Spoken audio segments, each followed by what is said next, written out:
केळी खाल्ल्याने खरंच रक्तातील साखर आणि वजन वाढते का?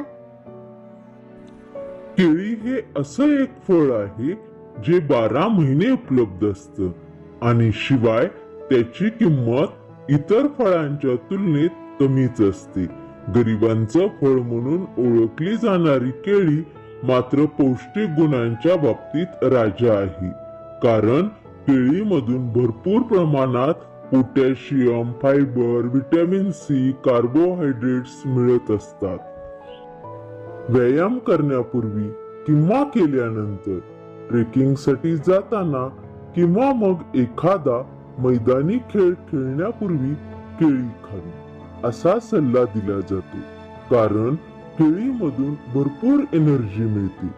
पण केळी खाण्याचे एवढे फायदे असले तरी वजन कमी करण्यासाठी प्रयत्न करणारे काही जण तसेच मधुमेह असणाऱ्या व्यक्ती केळी खाणं टाळतात. कारण केळी खाऊन वजन किंवा रक्तातील साखर वाढते असं त्यांना वाटतं. केळी खाल्ल्यामुळे लगेचच रक्तातील साखरेचे प्रमाण वाढत नाही. कारण केळीमध्ये फायबर देखील भरपूर प्रमाणात असतात. हेच फायबर केळीमधून शरीराला मिळणारी साखर रक्तात मिसळण्याची क्रिया बरीच सावकाश करतात. त्यामुळे केळी खाल्ली आणि लगेच रक्तातील साखर वाढली असं होत नाही. मधुमेह असणाऱ्या व्यक्तींनी ठराविक वेळेत आणि ठराविक प्रमाणात केळी खाल्ली तर काहीच हरकत नाही.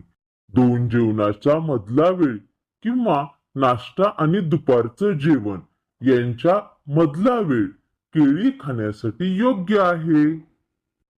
यावरून असे लक्षात येते की केळीमुळे लगेच साखरेचं प्रमाण रक्तात वाढत नाही. पण केळी खाल्ल्यामुळं वजन वाढतं का? वजन कमी करण्यासाठी केळी खाणं पूर्णपणे टाळत असाल तर ते चुकीचं आहे. कारण केळीमध्ये जे काही फायबर असतात ते तुमची चयापचय क्रिया अधिक चांगली करण्यासाठी मदत करतात. चयापचय चांगलं झालं तर आपोआपच पचन क्रिया चांगली होते.